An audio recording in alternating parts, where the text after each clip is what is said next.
Ayun, good morning mga kalapatids. Welcome back to my channel, Arius Love TV. For today's video is abangan na naman sa FPR. Bali, nag-training ako ng 4 at nag-entry din ako ng isa. Yung first drop ko nung nakaraang training ng Bilyasis. Yung diretso landing board. Hinali ko ulit. Baka sakaling manalo. Yan. Tapos, ito yung mga breeders ko. Yan. Nasa second week na sila. Bali, third week, next week, matatapos na yung preparation ko sa kanila.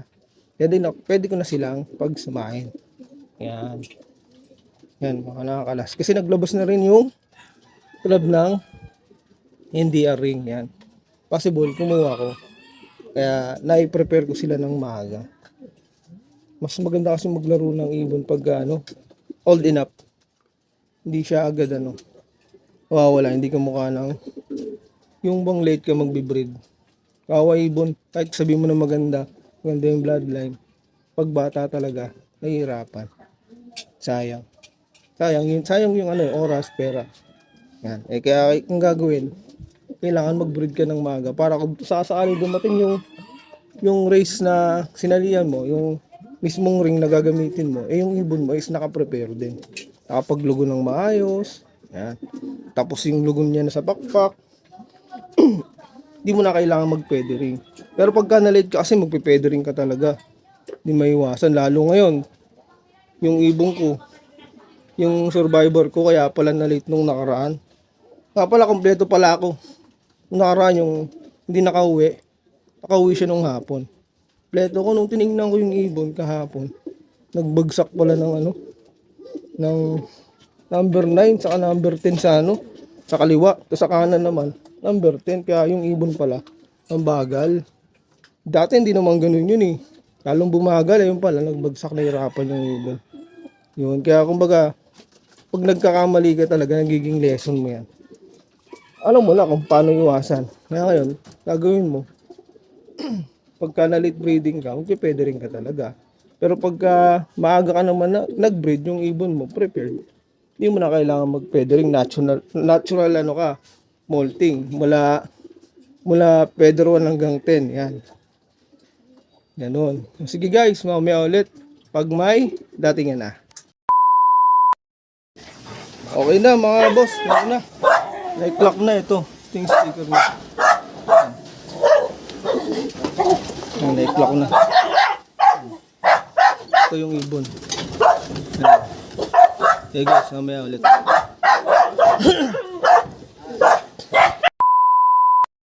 Go.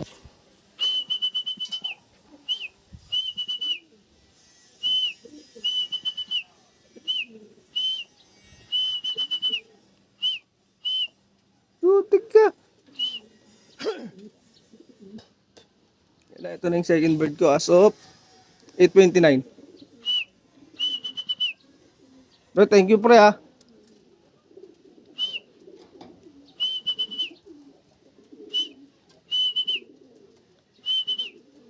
Sticking ko lang. Ay, gagi.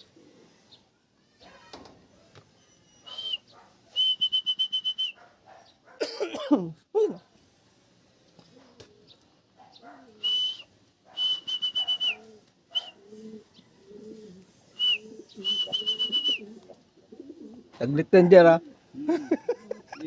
Taglit lang na rin. Ito na siya, nakapasok na yung second bird ko. Medyo ilang kasi may nagagawa dito sa kapitbahay. Yan. Ha?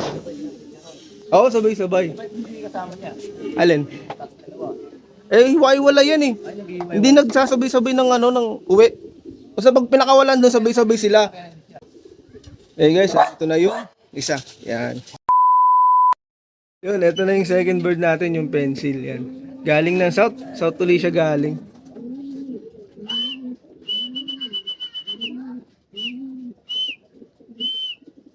As of 8:42.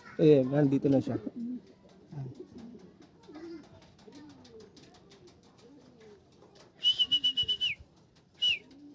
Yung isa, hindi ko na na-videoan. Hindi ko na na-videoan yung second bird ko na pumasok.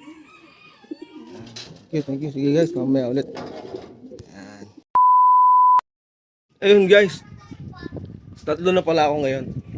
3/4. Yung isa ko wala pa. Yung survivor. Tingin ko cut-off uli yun eh. Pero antayin ko uli siya hanggang sa mag-cut-off. 9:45 AM ang cut-off ko eh. Saka medyo, tawag dito, medyo ilang ibon kanina. Kasi may nagagawa dito. May tao dyan kanina. Kung nakita nyo dun sa video ko kanina, may kausap ako dyan. Narinig nyo, may kausap ako dyan. Andun siya. Pero kilala ko naman siya. Kaya nung dumating yung ibon, yumuko naman siya, nakinig naman siya. Okay, kaya yung ibon kanina, yung second bird ko, medyo ilang, ayaw lumapit. hindi ko na nakuha na ng ng video kanina. Yung third, yun, medyo ilang din yun, pero wala. Kailangan niya umuwi, kailangan niya uminom, kaya pasok siya. Yan. Bali yung first bird ko pala, kasali yun. Naiklock ko din siya. Nung naiklock ko siya, pumasok siya sa top 10. Yun kaya nanalo ko. Ano ko. Ngayon, pag-check ko nasa rank 7. Sana hindi na masipa. Ayun, ang saya sa pakiramdam. sarap sa pakiramdam. Na pumasok yung sa top 10. Kaya talagang pasalamat ako sa kanila kahit paano. Saka syempre kay God din, na umuwi na maaga yung ibon natin. Yan. Okay guys, mamaya ulit pagka dumating yung isa. Ayun guys, inabot na nga ako ng cut-off pero yung checkered natin namin di pa nakauwi. Bali talagang hirap siya. Ramdam niya yung kulang nung bagwis niya. Pero expect ko makakauwi pa rin siya eh. Base dun sa uwi niya nung last na training sa Bilyasis. Yung uwi niya talagang buo pa ang katawan niya. Hirap lang talaga siya sa sa lipad pabalik kasi nga sa bagwis niya kulang eh.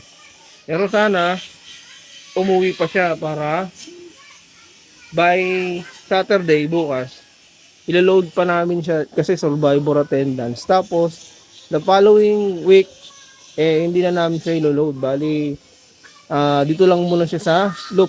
Papahinga lang siya, papagpagin ko na lang siya hanggang sa yung pakpak niya tumubo. Siguro 1 week magkakaroon ng ng improvement, medyo ahaba. Ganyan. Kaya ilo-load na lang namin siya by every every Saturday. Ang alam ko kasi base sa schedule, yung Tuesday is mid-toss na lang, tapos Thursday wala na, pahinga na lang. Preparation na lang talaga para sa pan race.